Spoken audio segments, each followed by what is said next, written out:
To be honest, the result of the vote by the British Parliament was completely unexpected to me.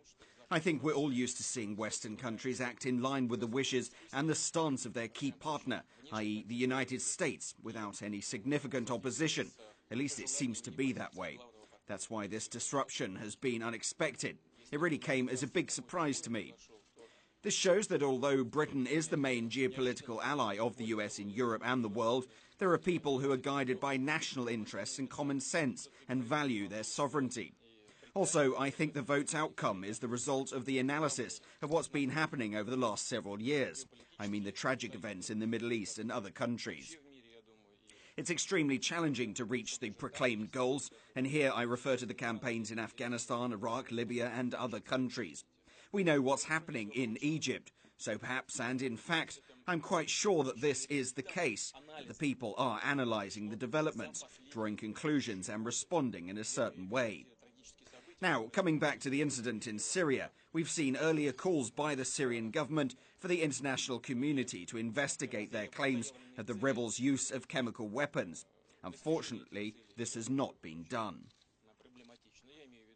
We have to rely on common sense, and here's what it tells us. Syria's government troops are on the offensive and have surrounded the opposition in several areas of the country. In these conditions, to play into the hands of those who are constantly calling for military intervention would be an incredibly ridiculous thing to do, especially on the eve of the UN mission's arrival. It defies any logic. That's why I'm convinced that it's nothing but a provocation on the part of those who want to drag other countries into the Syrian conflict, those who want to win support from the world's powerful players, first and foremost the US. I have no doubts about this. Our American colleagues and friends insist they have the evidence that the government troops did use weapons of mass destruction, in this case chemical weapons. Well, in this case they'd better present this evidence to the UN inspectors and to the Security Council. They claim they cannot show this evidence because it's secret, but this excuse doesn't hold water. There's a sign of disrespect towards your partners and other stakeholders. If you have the evidence, you should present it. If it's not presented, it means they don't have it. They say they've intercepted some communications, which don't prove anything, but fundamental decisions, like the decision to use force against a sovereign nation, can't be based on such evidence. First of all, I would address Obama not as my colleague, not as the US president, not as the head of state, but as a Nobel Peace Prize winner. We should recall what has been happening over the past decade. How many times did the US initiate military conflicts in various parts of the world? Has this ever helped to resolve even one problem? I've already mentioned Afghanistan, Iraq and Libya. There's no peace there, no democracy. None of these things our partners sought to bring there. They don't even have basic civil peace and some kind of balance.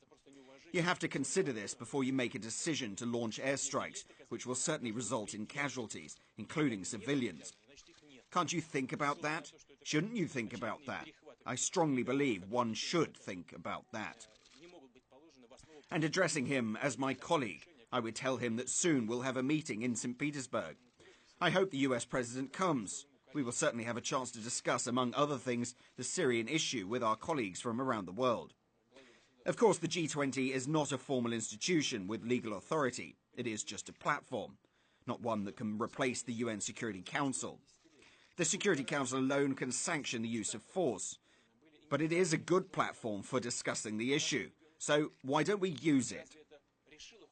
By the way, as regards the interests of the US, even Americans themselves, if you take a look at their media, at what their politicians and experts say, they have mixed opinions about the potential military intervention.